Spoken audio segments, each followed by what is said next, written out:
గోపీచంద్ మల్లేని గారి డైరెక్షన్లో అండ్ తమన్ గారి మ్యూజిక్ డైరెక్షన్లో నేను ఫస్ట్ టైం ఒక సాంగ్ పాడాను.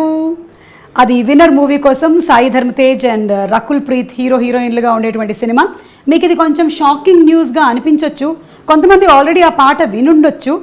వినని వాళ్ళ పాట ఎప్పుడు పాడావు అనుకోవచ్చు. ఏది ఏమైనా మీరు అనుకోని ఘోరం జరిగిపోయింది. నేను పాడా అండ్ ఆ పాట అనసూయ మీద పిక్చరైజ్ చేశారు. సో ఇది ఫస్ట్ టైం మాకు తెలిసి తెలుగు ఫిల్మ్ ఇండస్ట్రీలో or Telugu television industry, Hindi or వేరే ఏ లాంగ్వేజెస్లో అయినా సరే ఒక యాంకర్ పాట పాడడం, ఇంకొక యాంకర్ దానికి నటించడం అనేది మొట్టమొదటిసారిగా జరిగింది. ఈ క్రెడిట్ నాకు అనసూయకి వచ్చినందుకు తమన్ గారికి ముందుగా థ్యాంక్స్. ఆయనకి థాట్ ఎలా వచ్చిందో ఎందుకు వచ్చిందో తెలియదు, కానీ నేను ఆడియో రిలీజ్ ఫంక్షన్లో నిజంగా చెప్తున్నాను, ఓన్లీ యాంకరింగ్గా చేశాను, ఎప్పుడు పాటలు పాడలేదు. కానీ ఆయనకు ఒక ఐడియా వచ్చింది నాతో పాట పాడించవచ్చని. ఆ పాట పాడడం అండ్ విన్నర్ సినిమాలోని సాంగ్స్ అన్నీ ఒక్కొక్కటిగా రిలీజ్ చేయడం, ఇది అనిరుద్ధ్ గారి చేతుల మీదుగా, మ్యూజిక్ డైరెక్టర్ అనిరుద్ధ్ గారి చేతుల మీదుగా రిలీజ్ అవ్వడం జరిగింది. సాంగ్కి విపరీతమైన ఆదరణ వచ్చింది. నేను సింగింగ్ చేసినప్పుడే సాంగ్ ట్యూన్ చాలా బాగుంది అనుకున్నాను.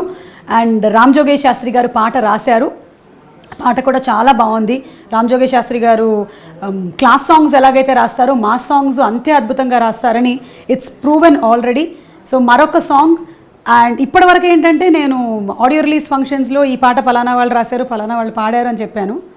ఫస్ట్ టైం ఈ పాట నేను పాడాను అని చెప్పుకుంటున్నాను.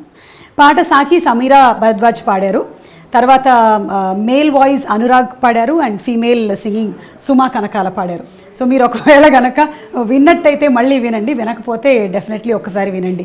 ఇట్స్ సూయా సూయా మీకోసం.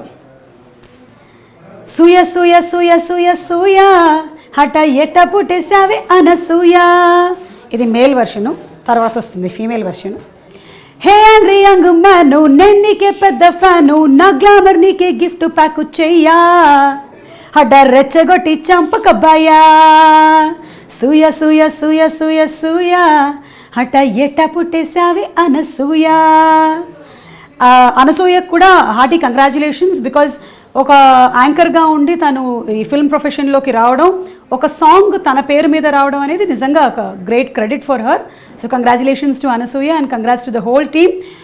తమన్ గారికి శతకోటి వందనాలు, నన్ను ఒక సింగర్ని కూడా చేసినందుకు. మీరు ఎక్కువ కంగారు పడక్కర్లేదు, నేను ఆటే మళ్ళీ పాడను, నేను యాంకర్గానే మీకు కనిపిస్తాను. ధన్యవాదములు. అనసూయ గారి మీద ఈ సాంగ్ షూట్ చేశారని నాకు సింగింగ్ స్టూడియోకి వెళ్ళిన తర్వాత విన్నర్కి పాట పాడుతున్నారు అని చెప్పారు తమన్ గారు, కానీ ఏ పాట ఎవరికి ఏమీ చెప్పలేదు.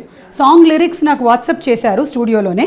చూస్తే సాంగ్ లిరిక్స్లో అనసూయ ఉండగానే అర్థమైపోయింది ఇది అనసూయ మీద పిక్చరైజ్ చేసిన సాంగ్ అని. అంతకుముందు అనసూయ నేను డిస్కస్ చేశాము, తను యుక్రెయిన్ వెళ్ళిందని ఈ సాంగ్ షూటింగ్ కోసం అని. సో ఆ పాట నేను పాడతానని కలలో కూడా ఊహించలేదు. అప్పుడు నాకు తెలియడం, నేను పాడిన తర్వాత బయటకు వచ్చి తనకి తెలియడం జరిగింది. సో ఇద్దరికీ షాకింగే. తను ఎక్స్పెక్ట్ చేయలేదు ఈ సాంగ్ నేను పాడతానని. విన్న తర్వాత అక్క బాబాడావక్క, నువ్వు నిజంగా నీ వాయిస్ చాలా బాగుంది అనింది. అంటే ఈ సాంగ్కి కావాల్సినటువంటి ఎనర్జీ నేను చెప్తున్నాను. మెలోడీస్ నాతో ఎవరు ట్రై చేయించరు. విన్నర్ సినిమా 24వ తారీఖున రిలీజ్ అవుతుంది. సాయి ధర్మ తేజ్కి విపరీతమైనటువంటి క్రేజ్ ఉంది. ఆల్రెడీ అంతకుముందు తను చేసిన సుబ్రహ్మణ్యం ఫర్ సేల్, పిల్లా నువ్వు లేని జీవితం, సుప్రీం లాంటి సినిమాలతో మంచి ఫాలోయింగ్ సంపాదించుకున్న హీరో సాయి ధర్మ Tej. And of course Rakul is beautiful.